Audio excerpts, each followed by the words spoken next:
I'm going to speak for about an hour, and we've got some exercises that are handed out before, or got sent to you before. Just give me an idea how many people had to go at the exercises? Oh, whoa, okay. Well, it's well worth getting to the end now, because what I do is I tell you what happened. These are real jobs in the office, and you'll discover whether your guesses were about right or not. So, that's the format. We're going to talk about procurement. We'll talk about the RBA suite of documents and how to charge out, how to calculate a charge out rate. We're then going to, another thing is how to put a fee proposal together, or our spin on it anyway, before then talking about monitoring the jobs after you have got them.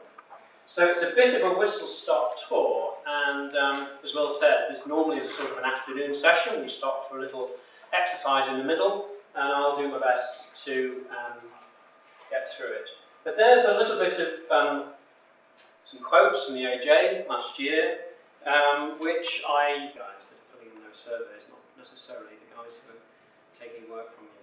So the point of my talk today is, can we keep what's special about the job and still turn in a profit? So that's what we'll be asking, and I hope I will be able to answer. So a bit about me. I've ran a practice for 25 years, medium size, sort of 8, 12 people. And then a couple of years ago I jumped ship, stood down, and now a consultant, and I'm full-time at the university running MR. I've always done a lot of work with the IRBA and with the Part 3 course, so I do quite a few lectures for them. I've been on, IRBA, National Council, blah, blah, blah. So, I have been in the position that you guys are in very, very recently, and still I'm involved with bids with my ex-business partner. So now, Will basically said you were going to be mostly solo or micro practices. Just give us a clue. Solo practitioners, Hans? Yep. Micro practices? Okay, and small practices? Okay, right, so we've got quite a few small practices. I've taken a lot of trouble to tweak this down for solo practitioners. But anyway, we'll, obviously a lot of the general principles are the same. So what's the purpose of this presentation? So, maximise fee income, make most effective use of the resources you've got, increase service levels and profitability, and most importantly, to ensure you actually get paid for the work you do, because in my experience, it's the messing around where the fee gets frittered away, not you start off with the best of intentions. What we're not going to do is tell you how to run a practice, tell you what your charge out rate should be, or give you a magic bullet to solve all your problems. So, I've given the long version of this presentation about 8 times around the country. The best part of all the presentations is the contributions from the audience. We're going to have to be quite clipped about it, unfortunately, because of the lack of time. But please, please, please, it's the interruptions and the asides which are the most interesting part. So, feel free to interrupt. So that image is there just to remind us that we do an awful, you can't read it, I realise, but we do an awful lot of things. Architects do an awful lot of roles, and that's why there's no one-size-fits-all solution to the business of fee proposals. Where does it all go wrong? Is it the initial fee proposal? Is it the management of the project? Again, I haven't really got time to say what you all think. I'm going to just rattle through. So here we go.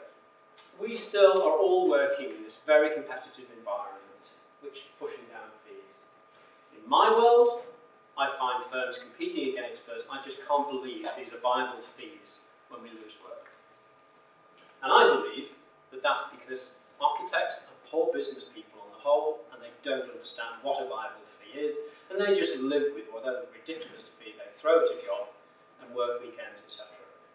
In terms of management, we're very often unable to get paid for what we do because we don't have a decent datum at the beginning.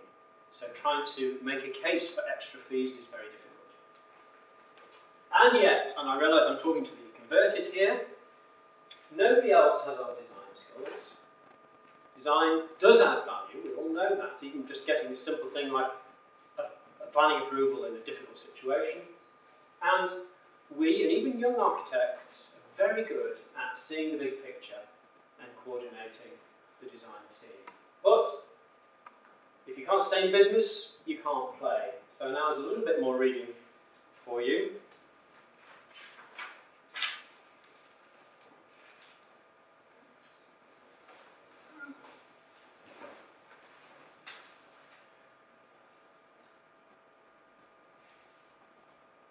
So, fortunately, that's not a real email, but it was written by a real banker.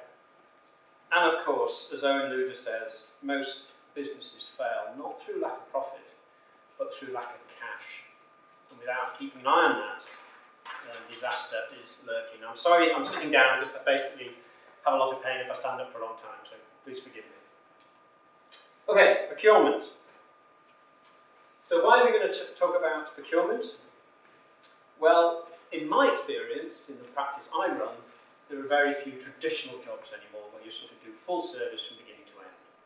So there's partial service, there's D&B, there's all sorts of weird and wonderful procurement routes, and each of those has its own pitfalls and special requirements.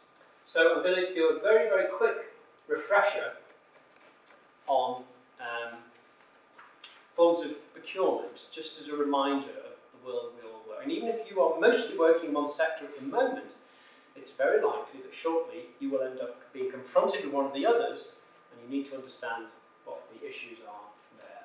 So those are what I believe to be the sort of 5 main procurement routes. Nationally, the stats are that over half the projects in the country are contractor-led. So in this room, give me a clue. Who's mostly doing traditional jobs? Hands up. Okay. Who's involved in D&B jobs? Okay, so still, it's not far off half and half. With traditional jobs, I think we all know what is involved.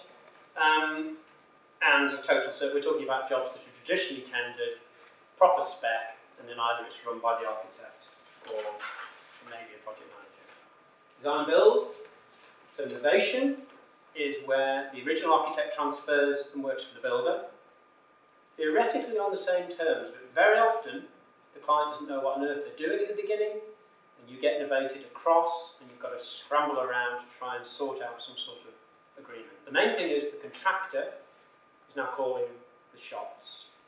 And at that point we need to define very carefully what we are and what we're not doing. And we need to remind the client that somebody needs to be on their side advising them, because all of a sudden you're on the contractor's side. Duty of care is still there to the original client. Say it again? Duty of care is still there to the original client. Well, okay, now this is a tricky area. It's a tricky area, and we can maybe come back to it at the end. It's a very important thing. I'm talking about our contractual relationships. Yeah. Consultant switch is where the client uses a new architect to deliver the job. So either you're going to stay with the old client and be a client's agent, or you maybe get phoned up by a builder, says, I've got the opportunity to bid for this thing, do you want to come in with me? And you're then working for them. At that point, you need to look very carefully at that responsibility matrix. If you haven't come across one of those, then when you do, you need to look at it very carefully, because contractors are expert clients. When I was putting this presentation together, I was conscious that I have a massive experience in the commercial world. So I spoke to some of my mates who are very successful in that sector, and what they indicated was, whilst they've been used to working for really big developers, just throwing percentage fees around and everybody acting in a professional manner, and it was very simple, when they started out working for contractors, they had to be much, much more precise about what they were going to do and what they weren't going to do in order to make sure that their fee was viable and sustainable. I'm not going to go through these, but there's a whole raft of other methods. At this point, you need to be aware that if you're working on a job where you've got to do multiple solutions for the same detail, or you're going out with multiple work packages, that all takes lots of time, and you need to be aware of it. Right, appointment documents. Now, when I give the full presentation, we go into some detail on this, but I'm not going to today I'm just going to remind you of what the RIBA says. It requires us to do the things I put in bold. And if you can't do all this up front, at least have a go at stating your assumptions. I sat on RIBA Conduct Committee for 6 years, and a lot of the cases that came before Conduct Committee were to do with a very poor form of appointment at the outset. ARB is the same. The guy who I put this presentation together with, Stephen Brookhouse from University of Westminster, he works for ARB, and he says the majority of cases that come before ARB are to do with people not setting out those things at the outset. So, you may or may not like using the RIBA appointment documents. I happen to use them quite a bit, both with domestic clients and with, we do a lot of schools. I'll sit across the table in no more than a couple of hours.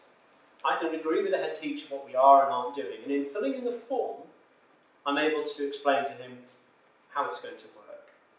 However you look at it, they're a great set of guiding principles, and the point about this lecture is unless you define what you're going to do and not going to do, it's very difficult to put a precise fee proposal together. We recently were bidding for something up in Woolly, North Wales, a German manufacturing company, and believe it or not, it was 3 rooms and 3 sets of architects, and the client was dipping in between these rooms, saying, well, what's your best price? Yes, but what's your best price?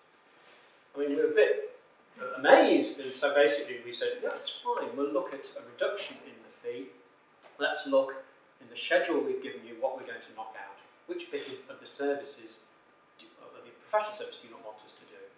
Now, okay, we never got the job, but if people are going to talk about haggling and reducing your fee, which bit of it are you not going to do? So, just 3 things here. Who is the client? Sounds obvious, but we've had situations where there's some holding company. When you come to put your fee account in, there's a big scrabbling around going on. What are you actually doing? What's unique and special about the project? We recently did what appeared to be just a basic shed down in an industrial estate, until it turned out that this shed was going to house a £4 million printing press, which was coming from Sweden on a particular day. If any water hit this printing press, it was wrecked forever. So all of a sudden we realised the programme was really important, and also the roof mustn't leak. So we're looking at a sort of zip-together aluminium roof or something that's absolutely bomb-proof. And the last one, budget. So I know you guys are all experienced, but the whole business of net and gross is a big puzzle to lots of people, particularly domestic clients. When they say I'm doing a £100,000 job, in their mind is, that means when I've spent out everything, fees, I don't know, maybe land purchase, whatever. What architects tend to think is 100,000, that's my project I'm talking about. And now I'm at the university, even at the university with a multi-million-pound project, I was on this committee as the architect person. I was the only person in the room to say, so you're talking about a £16 million job, is that including everything? And they said, yes, of course, it's all the furniture, everything. But everybody else in the room thought it was a £60 million building project. And of course, with domestic clients, if you don't make clear about VAT, then the courts will take a very dim view.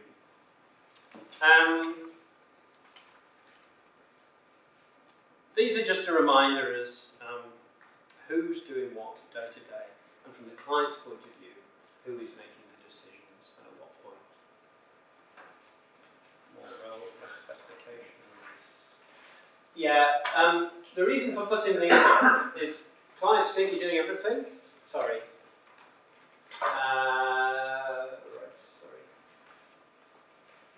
And to define carefully, right, what you are and aren't doing is obviously critical.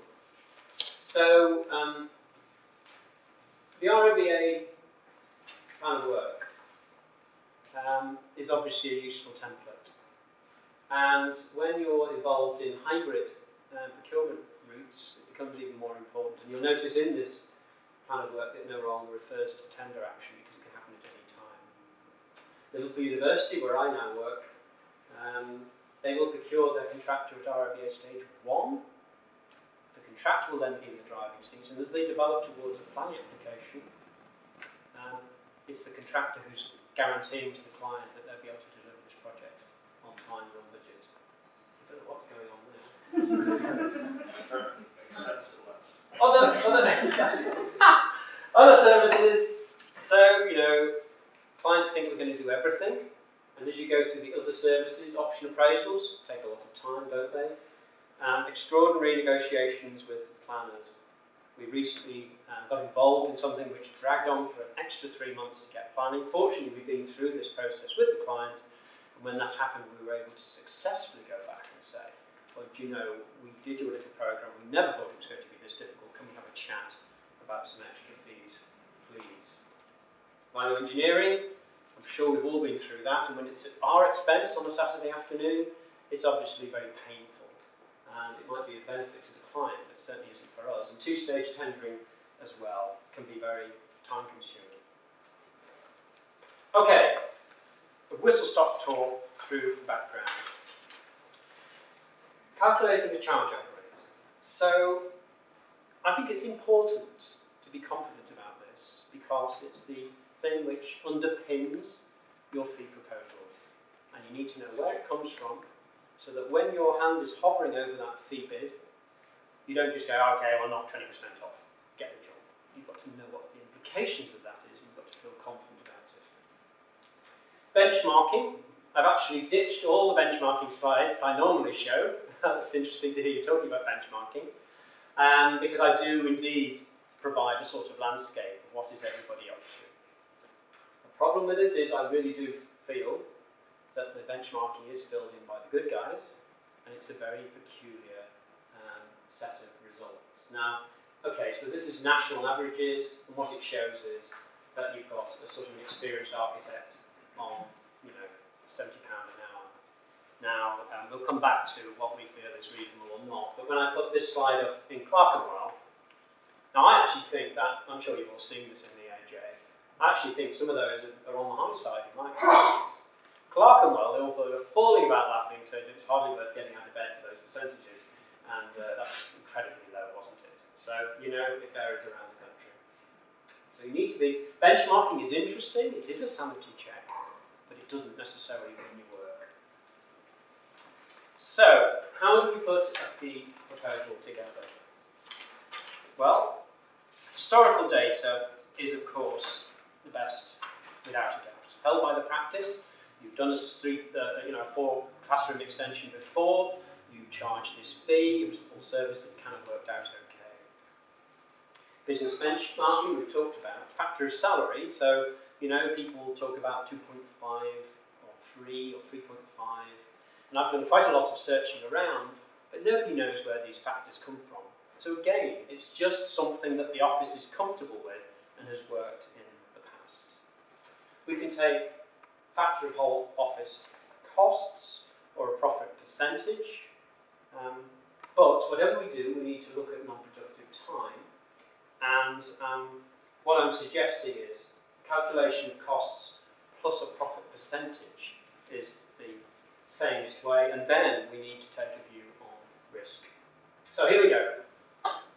If you were a load of my Part 3 students on the RIBA course, I'd be bombarding you now with profit and loss accounts, and cash flow forecasts, etc. But I think for you chaps, I'm going to have this nice cake, and it's a smaller cake. I've drawn a new cake, especially for you, and it's a very, very successful, very small practice with 190,000 turnover, and they're doing rather well because they're making £30,000 profit. So what we're going to do is we're going to take away the profit. So now we've got our cake without the jam on top. So now we've got 160,000 net turnover. And we are going to split that cake up. And this is based on a friend's practice. And the boss is on a 50,000 salary, and with his overheads, he's looking at 80,000 of the total cake. He's got a technologist on a 35,000 salary, and he's occupying a third of the cake, and then he's got a Part 1 student, which is a bit under 20% take. Now, interestingly, this way I'm about to do it it's not critical, the 2/3, 1/3 split. So if we just go back a second, what I'm saying is that overheads are approximately a third and staff costs approximately 2/3. Who agrees with that? Yeah, okay. Clerkenwell, half and half, if you're lucky. So again, it varies, but that's my experience, and that's the experience of other people in the Northwest. So here we go. So I'm going to look at the boss now, and his half pay based upon his sort of salary. And what I'm going to do is I'm going to divide that by the number of days in the year, which is roughly 227.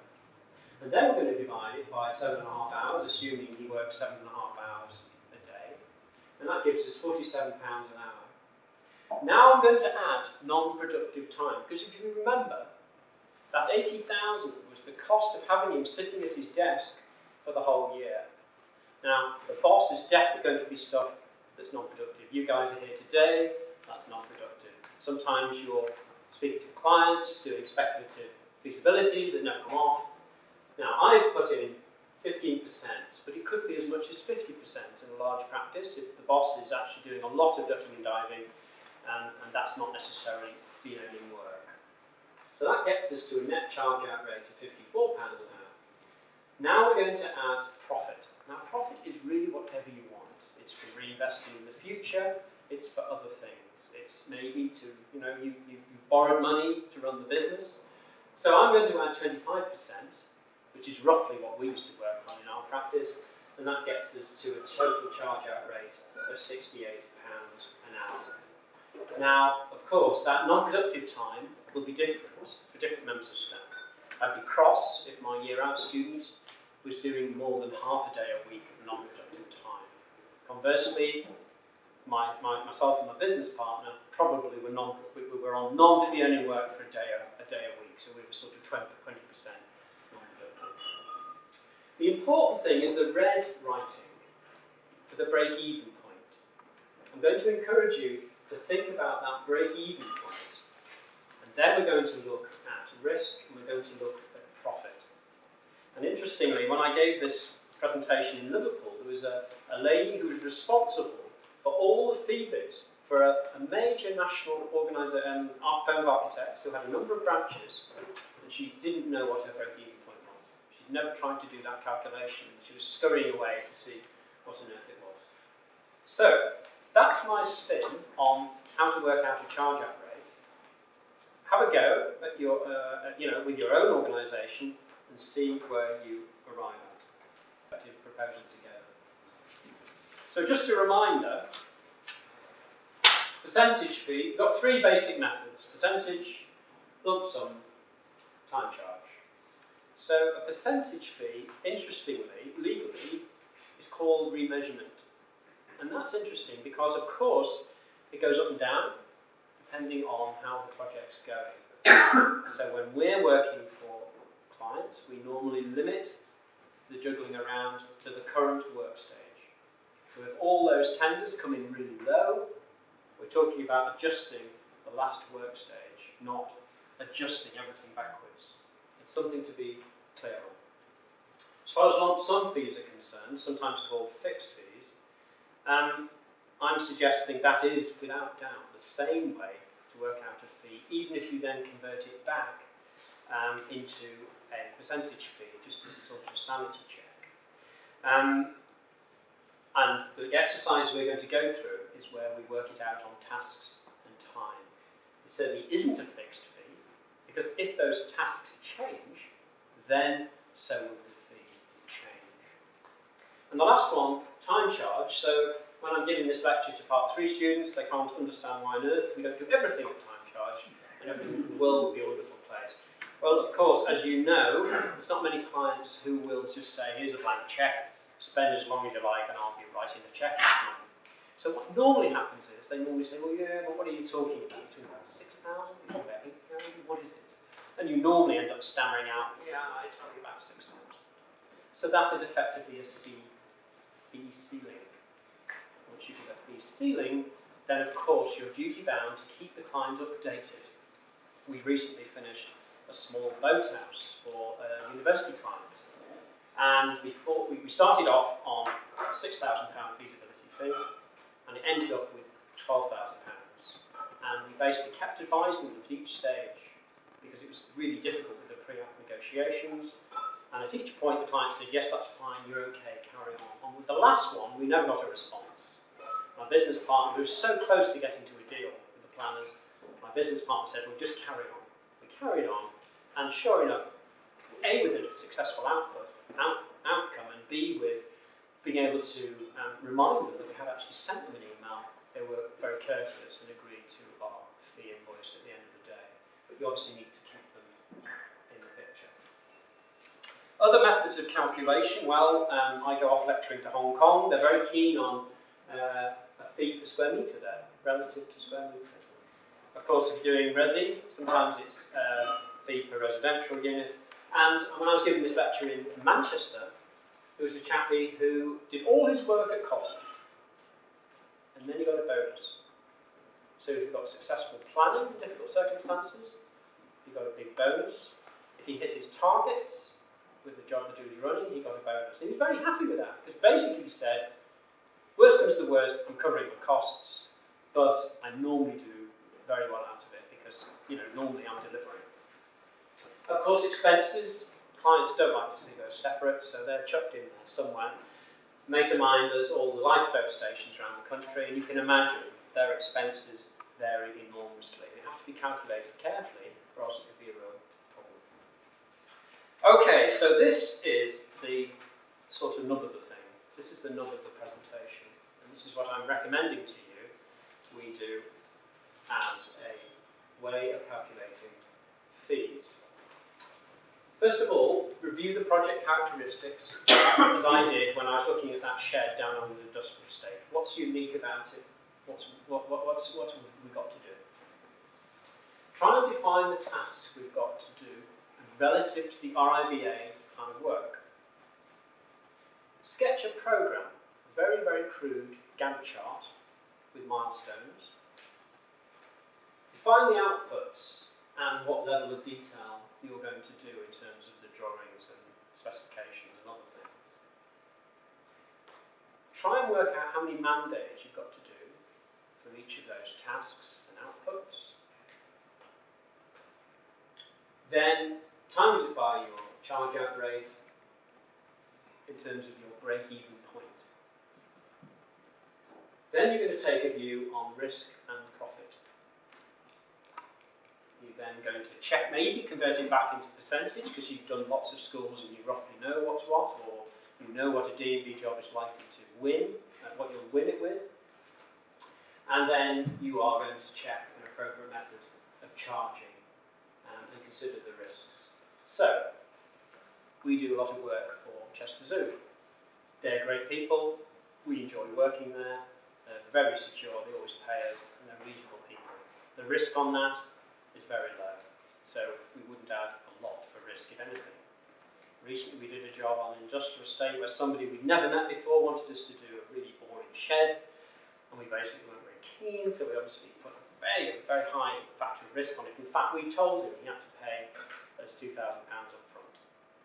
He paid it like a lamb. Actually, he was a very good client, but that was where we considered it to be very risky. So, you're all thinking, this is a pain in the neck, I can't do that sort of thing for the sorts of jobs I do. So, I'm going to just take you through a little job, imaginary job, to try and reassure you that actually this isn't as bad as it sounds. So here we go. Mr. and Mrs. Bloggs are doing, have we got a punch on this? I'm not familiar. It's alright, I can stand here. Is it? Yeah. I'm terrified of sending everything haywire. Oh yes, look. Here we go. Mr. and Mrs. Bloggs have been watching too much telly and they want to do this £500,000 eco house. Okay? So, they phone you up and they say, are you interested? You say, yep. So you go and meet them. There you are, first one. So then you come back with a fee proposal. They say, yeah, that sounds great. Off you go. So now we're here. You look at the sort of what they want, what their aspirations are. You say, yeah, I think we could probably do something. I think that is viable. and you have a second proper meeting. You say, yep, we're going ahead. So now they want you to produce some drawings for concept design. So these are months, incidentally. So now you do a couple of weeks of work, you get together with them, you seem to be moving in that direction, but because it's an eco house, you think, well, I'm going to involve a services guy, because I don't know much about ground source heating, blah, blah, blah. So now you've got to have another meeting, a blue square, with a consultant. You carry on, and then at the end of 6 weeks, you have a meeting with them, and you sign the job off. Great. So now you let them have a couple of weeks thinking time, because there's all sorts of implications of what they're doing, and it's in the green belt, and all sorts of stuff. They say, yep, we want to carry on. So now you say, right, we're moving into RIBA stage 3. You work for 4 weeks. You have a meeting with them to show how the design's developing. You have another meeting with your consultants. And after 8 weeks, you have sign-off of the RIBA stage 3. You stick in your planning application. It takes quite a lot of time because it's quite contentious, but towards the end, when it seems to be having a good result, you have another little meeting with the clients, and then it gets planning. Client says, right, carry on with tender documentation, and you spend 4 weeks on tender documentation, and you now are having regular design team meetings. You've got a structural engineer too, so you're both having meetings with the client, the red triangles, and meeting with the structural engineer and the services engineer. Towards the end of that period, you are on specialist design, so you've got more people working on it in the office. You send it out to tender, and this is this 6-week period here. It's a goer. So now we're in construction. We are 9 months in construction. We have client report meetings, rather optimistically, every 3 months to tell them how it's going. And we have site progress meetings, including the first kick-off meeting, every month. So, to start with, you're just doing it 1 day a week. So here we've got a fifth of a person. Okay, 1 day a week. Here, you can wing it on concept design, same thing, day a week, and a day a week there. Doing develop design, first of all, you've got to put 2 days a week in order to do the scheme design, and so that goes on for 8 weeks until you've got planning. Once the job's a real goer and you're on technical design, well, you're on it full time, and to get the technical design finished with the specifications, you employ, or you have another person, half-time. Now here we go, through the period on site, and you are rather optimistically saying you'll do it a day a week. All site visits, contract administration, etc. And so that's a fifth, all the way through. And then again, you say, okay, during the defects period, I'll allow 5 man days.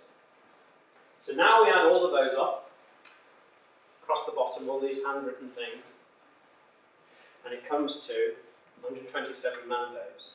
At our net charge-out rate of £400 an hour, that gives us £50,000. So now we're going to add, for the sake of argument, £10,000 profit, or 20%, which isn't that much, and you end up with a fee of £60,000. Now, 60,000 expressed as a percentage of £500,000 might sound quite a lot, but those of you doing this sort of work, it isn't that much. Now, in addition to that, you're going to produce sort of schedules like this to substantiate it, and these handouts I've given you are a sort of template to do that. So, yeah. So, we're going to define the outputs, we're going to schedule resources against the outputs, and we're going to think about the other activities, other than just drawings and things, meetings, etc. And we're going to talk about any sub-consultants that might be needed. And we'll cross-reference that with the schedule on those templates that I've given you to something like that. And we sometimes give these schedules to the client. So if this was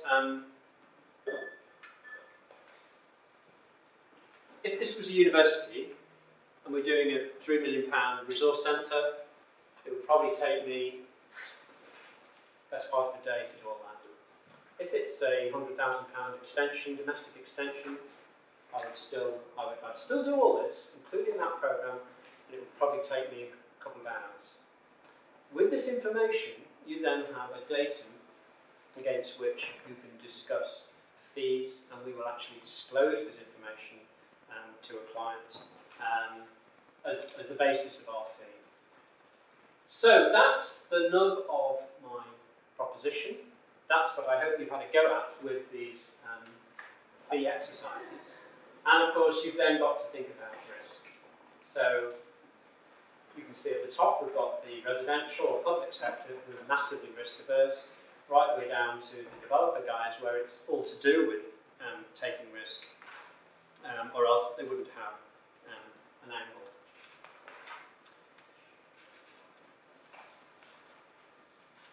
So, other things. Subconsultants and surveys. So, subconsultants can be a real pain in the neck because, on the one hand, you have control over who they are, so that's great.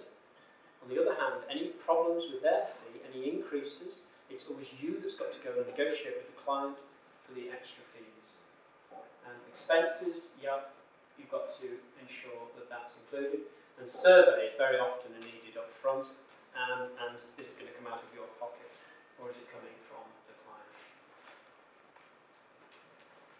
So watch points. Identify invoice points at the outset. So ideally, it's monthly. Monthly is really, really safe. Clients quite like monthly, so particularly commercial clients. RIBA work stages completed is risky.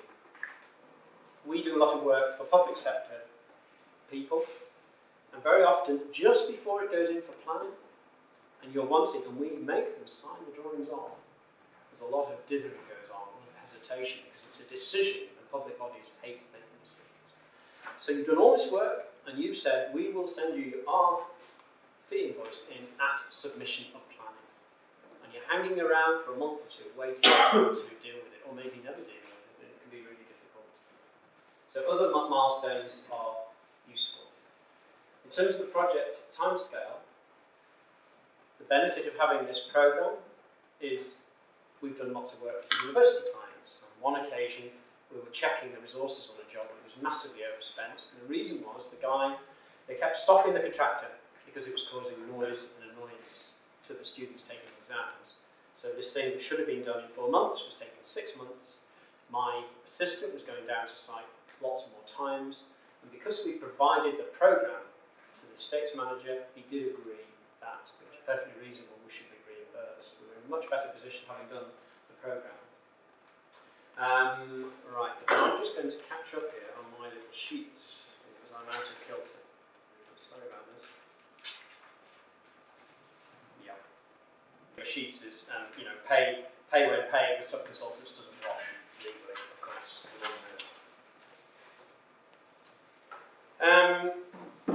So at negotiation closure, if you are blind bidding, which we very often are in our world, is a really tricky area.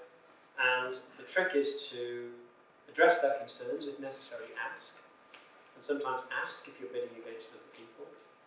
If a reduction is requested, do it in an objective way by saying, well, what part of the service do we not need to do? And of course, nothing is agreed until everything is agreed. Another one's going to the planning department to try and get ahead of the game because I was bidding for something and I wanted to discuss with the planner what I was proposing in this blind bid, and he basically showed me a set of planning application drawings that had already been submitted by another firm of architects who had already been appointed, and I was completely in the dark. So, working at risk, your USP is design. You know it can add real value, and no other member of the team can do it. The first part, the scheme design, nobody else can do that. So donkeys and carrots is meant to remind us that the client is saying, if you just get this one for me at risk or at cost, you've got this job around the corner, it can be really risky. And in our office, we always insist that each job will pay for itself. And if a client is being very difficult about paying, we will kind of grind to a halt over a work stage because we're very nervous about having 2 work stages and being paid. Right, now that is a summary, but it's meant to come after this bit. Because I thought we were going to have lots of solo practitioners, I spoke to my mate Tony. What did he think I should say to you all? So I'm going to rattle through them. We often have to go see the client on their site, don't we? And that's reasonable. We start with domestic ones, we make them come to us first. Very sensible. Yeah, just the, Very sensible. Well, in my experience, and Tony's experience, you end up going to the house.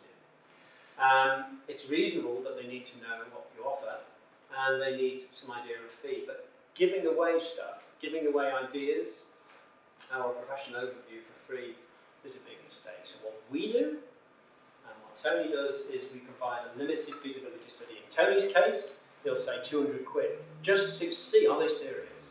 In our case, because we're a bigger practice, we really won't do anything for less than 600 quid. And for that amount of money, we'll establish, is it viable? Is it at all viable? And roughly, does it sound like it can be done for that amount of money? And what sort of option? What do they want done? What's the procurement? Do they just want us to get planning and building regs?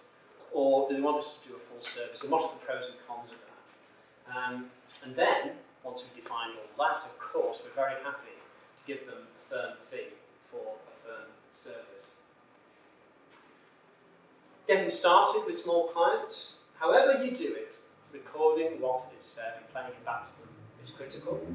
Surveys, as you all know, are critical at the beginning, but cost money. It costs time for you to do, or money for the client to do, but not doing them is a real problem later. Dealing with changes. I used to go to, some years ago, Chaplain used to give lectures to the Part 3 students. And he tells a funny story of somebody phoning up, asking, how many times, he's the client's, he's the RABA advice service, yeah? And somebody phoned up and said, how many times should I change the design if the client keeps changing their minds? What's reasonable? So basically he said, listen, you set a brief, you meet the brief, you get the client to sign it off, and after that, you are being charged for changes. Now, how tough you are about that is up to you, but we're pretty tough about it. We try and get clients to sign off at a work stage, and then when they make changes later, we say, well, I'm sorry, but the design was frozen at that point. So, losing money. They are challenging. You need to define what you're doing and you're not doing. And the way Tony does it, my very successful single practitioner, he basically just only does planning and building regs. He doesn't bother with the faffing around. Or if he does, he gets them to pay him by the hour because he really doesn't want to know about that stuff. And he's very successful. If you are giving a full service, you've got to be realistic about how long it will take, because we all know full service with a domestic client is very time consuming. Where we've been successful is to get the client to deal with a reputable and sensible builder with whom he may just simply negotiate. He might have to wait 4 or 6 months for that builder to become available, but then you get a very smooth ride and you basically hit your price. But of course, if the client insists on going to the cheapest builder known to man, well, it's your problem. My friend Tony said, what he says is, he's been put on this earth to make money for other people. Tell them that, he said. Okay. So that's the summary. Defining what you're doing, relating it back to the RIBA plan of work is a good discipline. Stating your invoice points, even with that very first fee proposal letter. Avoiding non-standard agreements. So we do a lot of work in the public sector with other people, and we have smart solicitors who are writing bespoke agreements. They're just a nightmare. When you put them before your indemnity people, they basically are very, very iffy about them.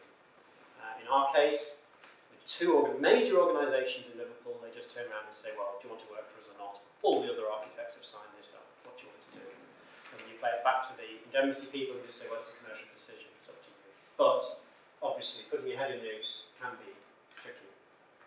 Thinking about fee ceilings, and beware of estimated project costs. So, we all know the story of the Scottish Parliament building. If they'd been honest about that, at all honest about that at the outset, it probably wouldn't have ever even got started, and then there was a constant fiddling around going on. Believing a client when he says, this is a £3 million job, what's your fee, is really risky, because he might be saying that for political reasons, and then you get involved, and within 2 or 3 weeks it's a £6 million job, and he's saying, well, you knew what the job was, so why are you worrying that it's gone from 3 million to 6 million? And then copyright and licenses. So, my commercial mates, they will actually state, if you take this forward with another architect, after we've got you planning, we will want being paid £50,000. They're as straightforward as that. And even then, the client goes off with another architect, and they're having to haggle. Because obviously, we all know where we stand with copyright if we go with the ROBA appointment documents, but being on the sticky end of haggling can be very difficult. Okay. Resources and time management. So I'm going to rattle through these. So that's the thing. Confirm the appointment, confirm project timescales, invoicing points, keep the client informed. Change control. So obviously it sounds like a boring subject, but the trick is it's change that causes the problems with losing money on a job. And we have two sorts of trackers. One is a tracker for client instructions. We just simply have a nice Word document that we keep adding to. And the other is a tracker for scope and service. So that we can very, very quickly, when we sit down with the client, say, we're changing this. With some of our D&B contractors, when they ask us to do something different from the original scope, we will basically send them an email saying, that's going to take Paul 3 days to do in the office, that's going to be £1,000, do you want us to carry on or not? And they say yes or no, and this has worked perfectly successfully, but you obviously need to be a little bit organised. Monitoring, managing fees. Now this is another very important slide. So in our office we do 4 things. Firstly, we do profit and loss month on month. Okay, it's not rocket science, and it's easy to keep a check then on the trend. If you make a loss 1 month, it's not the end of the world. If you're keeping a track on it over a 6-month period, you can see what direction it's going. In order to do that, you've got to fish around the office and have a go at work in progress. I assume we all know what work in progress is, yeah? So I'm talking plus or minus 5,000. That's the only level of accuracy I need, because it comes out in the wash. In subsequent months, your guesstimates come out in the wash. But sometimes it can be really important because you actually might have just got a really big job, you've got 3 guys working on it, and the work in progress is very high. On other occasions, you might be able to invoice lots of stuff really quickly, looks like you're making a profit, but actually the work in progress has gone really down, and you need to keep a check on that. Cash flow, well, it's an essential document. If you're borrowing money from the bank, they expect to see it, and of course it can be used as a useful tool for when you should be invoicing. And if you're slow with your invoicing, it can raise questions. Why are we slow? What's the problem? You know, why is it in delay, or is the client being very slow at paying? And then we have a project-specific review. So in our office, there might be only a dozen projects of any merit or any substance. We would plod through each of those, and we check where they stand in terms of the resources you'd expect to have spent at that RBA work stage, and the actual. Now when there's a variance, sometimes there's nothing you can do. Sometimes it's been very challenging on site, you underestimated how long it was going to take on this refurb job or something, and you just have to live with it. But sometimes you'll discover the client's changed their mind 6 times, the project architect has been super keen, super helpful, and actually there is scope to go back and make a fee claim. But by doing that check, it flags it up, because of course it might not be you that's actually running that job in the office. Invoicing. So, specify the invoice points. We talked about the dangers of RIBA work stages, and we talked about the dangers of subconsultants. And and front-loaded survey costs can be really tricky. In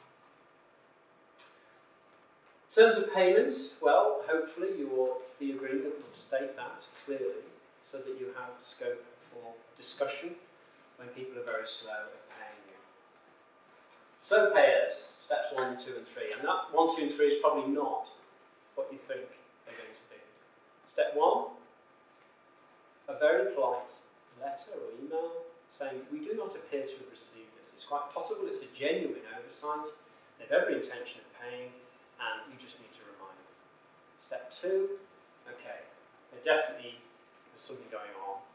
If we do not receive blah, blah, blah, a much, much firmer letter to them explaining the terms that you've been engaged on and that this thing is over, 6 weeks or 8 weeks old or whatever it is. And the third step is just to get around the table. Because resorting to the courts or any legal action with a client is an absolute nightmare. The domestic client, if you go to the small claims court, the judge will cut a deal somewhere in the middle when you're totally owed everything, but actually the domestic client will make all sorts of cases. If you're with a D&B contractor, it can be very messy. And anything over 10,000, basically, you're not in the small claims court territory. So to get around the table, to say how can we sort this problem out, okay, maybe we have to spread the thing out if you've got a cash flow problem, but to try and resolve something in an amicable fashion. Of course, end of the day is you can withhold license, and that can be very difficult for a client if that's what you're going to do, because of course they have no right to use your stuff if they're in default. Right, we're on to the case studies. Yeah. Ooh. 3 projects. You were to choose one example, and the expert witness one I didn't have. I asked you to do those things which I showed you with my little scenario, and the first one was a D&B project. So, this was a job down at Chester Zoo. £2 million job, pretty straightforward, flat-roof thing, big overhanging eaves which were a bit tricky, and it had already got planning, and it needs to be completed in 16 weeks. You didn't need to do site inspections, but you have to go to monthly site progress meetings just to give a little report. So, you've got to work out a fee for that. There you go, there's the plan. There's the section and the elevations, tricky overhanging eaves, which are a little bit of a challenge. What actually happened? So, this job went very, very quickly. We were only given a week to bid it, and then it moved very swiftly in terms of the detailed design. There wasn't much dither time. The contractor, ourselves and the client, had all worked before together. There was a good rapport, there was a lot of trust, good working relationship. Because the design and construction was a tight program with a critical deadline, things were moving along at a good old pace. Problems did occur. There were problems with fit-out. They had fit-out contractors. They changed their minds over certain things. We used the change control system to get them to okay things very, very quickly and say, look, this is going to cost you another £10,000. Do you want to go ahead or not? Yes. Right, move on. So that we managed the change. Paul, who worked on this job, spent a lot longer than he should have done doing the detail design because we had problems with siphonic drainage and the big overhanging eaves and getting everything within that depth. But what it meant was that once the job got going on site, we didn't really have many contractor problems or queries. We did hit our targets, and the rush, we were told, about a week before the end, because the Queen was opening it. They couldn't tell us for security reasons, and in actual fact, 3 weeks before completion, if we hadn't had it finished, they would have just pulled it, and the Queen would have come. So obviously, there was massive pressure on everybody to deliver this, even though we didn't understand why everybody was being so cooperative. So, we proposed, and this is obviously a sort of crude approximation to what really happened, but we proposed approximately 100 man days, which at our break-even point is £40,000, which when you add, say, £10,000 profit and £1,000 of expenses, gives you £51,000. So that's roughly 2.5% of a £2 million job, which is neck of the woods for D&B, isn't it? I guess people will say in the room. We actually spent 95 man days, which is slightly under our target, which our net cost on that then, at our break-even point of £400 a day, is 38,500. So we actually made a profit, an actual profit, of 12,500, and that's real money relative to our break-even point. So, success. Next one, domestic client. So those of you in the room who do one-off houses will sympathise with this one. £500,000 job on a steep riverbank, and the guy says, I'll use my brother-in-law to do the retaining wall, 5-metre retaining wall, so that won't be any trouble to you at all. We're to provide a full service on a traditionally procured basis, so it's a full service. So there you go, there's the plan. There's a section, tricky old job. There's the elevations, very fancy. And how does it go? Okay. So it was on a very difficult site with many restrictions. The client was very particular, I think you all know what that means, and wanted to explore numerous options. He wanted to organise a retaining wall himself, but we spent ages making sure that no brickbats were going to come back to us if it went wrong, or there were any health and safety issues, or whatever, so we actually spent a lot of time on it. The guy wouldn't pay for a topo, wouldn't pay for a topographical survey. So, okay, we wrote letters, but we ended up using the OS plan. Boundary dispute. With the next door neighbour who's a surveyor, we ended up having to advise our indemnity insurers, and we spent 4 weeks trying to sort this out, amicably in the end. But there was a point when we thought that it was going to invalidate the planning, all because the client wouldn't pay for a survey. Then what happens? Contractor goes bust. 3/4 of the way through the job, we have to sort that out, we have to get another contractor in, blah, blah, blah. The client says, don't worry about the kitchen, I'm going to do that myself. I'll get my guys in to do that. So he gets the kitchen fit out, of course that's loads of coordination for us in terms of where the supplies are coming from, vents, etc., etc. He puts in one of those enormous fridges with 2 doors, with a condensate pipe out the back, which isn't connected to anything. So it dribbles under the Junkers floor, makes the Junkers floor all go belly, and we're back advising our indemnity insurers because the client's blaming us, even though it's nothing to do with us. So it takes more time to try and sort that out. We spent approximately twice as many man days on that job as the fee allowed. And we basically went on 7% of the contract figure. And of course the house is now on sale for twice the value that it cost to construct. So here we go, the sad story. I've worked backwards now because basically my ex-partner, because there used to be 3 people and one of them went, and then there was me and Roger, and now I've retired and there's another guy coming, just did a deal with his mate. We'll do that job for you for 7%. £500,000 job for 7%, what can possibly go wrong? That's great.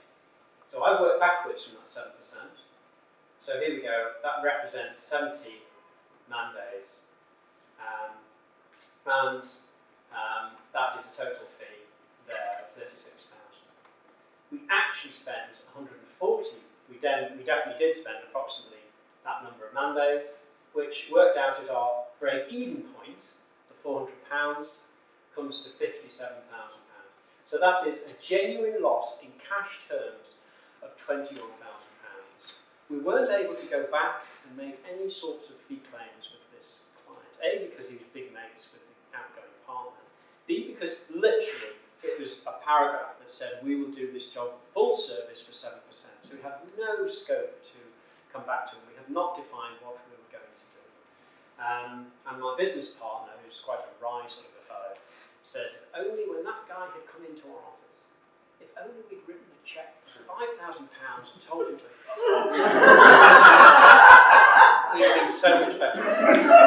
Did the job fit off, really? Yeah, we did it. Yeah, we delivered the bloody thing. Yeah. Okay, last one. University project. Now this is my world. So here we go. £2.5 million learning centre, steel frame building, traditionally procured, and we're approached by the clients. So there you go, there it is, the campus is on the left, there's some houses on the right, and there's the plans. This is because it's a PDF, I think, that we're losing some anyway, it doesn't matter. Relatively straightforward building. So what happened on this job? The client actually started as a feasibility study. They could get £2.5 million out of the funding council if they could justify that they could build this building for the right amount of money and get planning. So we got into it, but we discovered that actually it wasn't going to be so easy to guarantee you could get planning, even with pre-app negotiations. So university clients are super, super cautious. So they said, well, okay, you better carry on now and go for full planning. So we basically went through the whole process. We involved a consultant planner, we involved a highways consultant, and eventually we were really chuffed to be able to get planning approval. Now this building also had a substation close by, which had implications in the development, so we had to get the services guys involved to check whether or not this thing was doable. The stakeholders were like a barrel load of monkeys, and so we had to change the design several times in order to get something that actually worked. Anyway, we were so pleased when we actually got planning in very difficult circumstances. Then the estates guy perks up and says, oh gosh, I've just realised I can't give you the job. I've got to get 3 quotes because we're a public funded body. So, off he goes out into the marketplace. We didn't feel we could change our fee proposal because we'd done it in our super methodical method and we felt it was the right price. And so, of course, we lose out to somebody who's doing it for substantially less fee than we are. At that point, we just have to settle up at the end of our OBA stage, work stage 3. So this is how it worked out. There's our fee proposal there, which would have resulted in a total fee of that. But up to that point there, our OBA stage 3, we can only justify relative to the schedule of invoicing that we provided them with a fee of that 31,000. However, we'd actually spent 95 instead of 60, so we actually spent £39,000. So we stood to make an £8,000 loss on our OBA work stages 1 to 3 because of all this faffing around, etc., etc.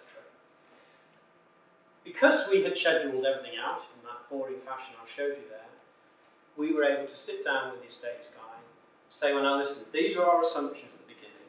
This is how the job started. You know we did this, we did this, we did it. You know we had 4 stakeholder meetings. You know we were involved with the substation. Can we please be reimbursed properly for the amount of time we've spent? And he reimbursed us, so we were reimbursed at our charge-out rate for the 95 man days that we spent. So that actually turned out all right. I then went for a debrief with him because I was pretty pissed off to have lost this because within the fee we had proposed, we were going to take on the chin, sorting out the stakeholders and having what was almost certainly going to be another half a dozen meetings with these guys before we nailed the detailed design. We knew we had to sort out the substation, and that was very complicated in terms of civils and all sorts of other things. And we were going to basically deliver. We then have come back with fee claims which we would have honoured. Now, this is an institution we've worked for 20 years. It's never been the way we've done business, but this is the reality of life, and that was the advice I was receiving from the facilities manager. So, that's the end. Have we any questions? What was the bit that won the university job? What was it? It was about, if ours was equivalent to, it was about 20% less. It was a lot less. And the funny thing was, when I was giving this presentation in Liverpool, the guy was sitting in the room, looking a bit sheepish. So, yeah, it was a lot less. And well, you know, those of you who are in my world will know that there's guys out there just putting in ridiculous fees. I mean, I was reading a case study recently of a school that we didn't get, and I just happened to be reading the case study. They were putting in 2.7% for a full service on a 4 classroom extension to a primary school. I mean, you know, guys, she's bonkers, isn't it? And the poor Part 3 student was writing how bad she felt that she was overspent on the job and she must not be working efficiently enough. I was slightly surprised, and I think the final project probably illustrates it really, really well. What you talk extensively about the value we bring.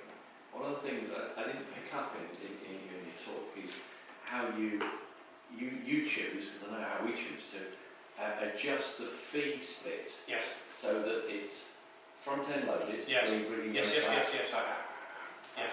Where you might actually not be doing that much work. But in circumstances where the project does switch or stops, you're less likely to be out of pocket. That's a very, very good point, and it's the first time anybody's made that point. I'm glad you did. When I give the full presentation, I talk about interrogating the old ROBA fee scale. And I've actually been able to speak to the guys who were around in the 60s when that was put together, amazingly. And of course, there was a lot of smirking went on with that thing, because they did front load it. It was merciless. I mean, either you can say, well, that's good to have the money in our bank, not in their coffers, but also, that's the bit where we add the value. That's where we can do stuff that no one else can do. And you're absolutely right. And in fairness, that is the downside of being so upfront and open about it. I suppose you have to... There's a distinction between what you do for your eyes only and what you share with your clients. Yes. I think it's a very good point. I've got to say, naive, and I've got to say we've never been fantastically successful financially. We both, 25 years of business, and my kids have gone to university and all the rest of it. So, we've done okay, but we certainly haven't made a load of money. But we have normally shared that schedule with our clients. Now, sometimes we remove the hours, but we share it in terms of the tasks, so that there's some data to chat to. But it's a very good point you make. And the other point I've forgotten to make in my rushing is there's two charge-out rates. One, I've told you about the break-even point. I've told you about how you're going to tweak that up because you feel you owe it to yourself to make 20% profit or 30% profit, whatever you feel you owe it. And that is the internal rate you're going to use within the office. Your charge-out rate to clients, well, that's whatever you want it to be. It's whatever you can get away with. I was giving this lecture in Chelmsford, and two, ordinary, regular, quite young lady architects were being charged out at £150 an hour. Because this guy, he was doing specialist work for farmers, converting barns and things where previously had no value, and all of a sudden they were worth a shed load of money as residential. So of course these farmers were delighted to pay £150 if it made all the difference. And it's, of course, your actual charge-out rate is not. It's whatever you want it to be. Any other thoughts you want to share?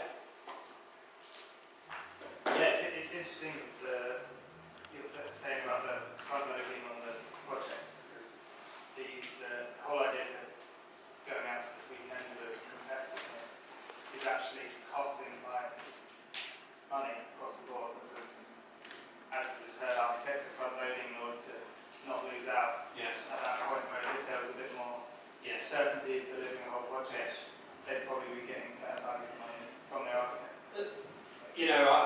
I think clients are clients, and I remember one time asking a client, should they not accept a fee that was ridiculously low, and the client just, of course they will accept it.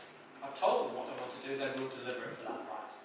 It's us that's at fault, and it's not the people in this room, unfortunately. I don't think anyway, but the people who we lose stuff to, never been to an ROBA doing their lives. And there's a lot of, I sound very grumpy, maybe it is one of the reasons why I left practice, and because people that we've serviced successfully for 25 years were just taking the lowest price. But it's us that's at fault, and it's people not either being ambitious or just not understanding what their real costs are, and then expecting Part 3 students to work, the weekend for nothing. Sorry. I was going to say, is this one where clients should be better advised what a range of fees should be, or what a ridiculously low fee is that actually you get very experienced project managers advising clients, and you think, well, there's got to be a threshold where someone clearly can't do their job properly for that sort of money. I'm reading another case study because I've just examined last week 2% the housing association on their £500,000 job. You know, these are new build houses. I mean, it's just bonkers. And that's a framework, so they're stuck with that for 3 years. It's just a nightmare. And that's a proper, honestly, it's a proper firm in the Northwest. So, but it's, you know, I hope this missionary work, we've got to think about that, you know, think about these things and walk away if necessary, because what's the point in being a busy fool? You may as well spend half the day and lose out correctly to start with, and then just walk away rather than losing a lot more later on.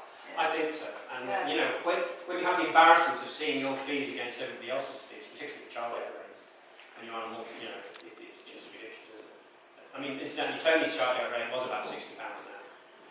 So, okay, shall I finish?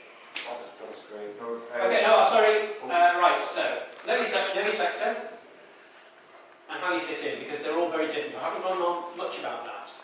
But in the full lecture, I talk about I know everything about education, and my God, you can make a lot of mistakes in education. It's sound transfers, all sorts of things. I know virtually nothing about housing, and I know there's loads of cock-ups you can make in housing. So if you're outside your sector, suddenly be really, really careful. Define your costs in your own business model so that you're confident. So when your hand is hovering over that fee bit, you don't, I'm not going to 10% off, it'll be fine, you know? And that's where relying on Sage-based or internet-based charge-out rates is risky because you're not quite sure where it's coming from. Set out your service, obviously that's the whole point of that all. Set out your service carefully. Get client sign-off at key design stages. We literally, with the fire service we work for, we literally make them sign the drawings. And my God, people hesitate. When you say, will you sign that off? They really do hesitate. Have a system for monitoring and invoice at agreed rate and agreed schedule. So that's it. And final thoughts. So because I work in the education sector, I went to this big conference where some big government minister came to tell us all about master planning. And basically what he said was, an estate strategy is a life raft to cling to. So my message to you today is that a project programme and a service agreement is a life raft, but it's also a professional requirement. Thank you very much.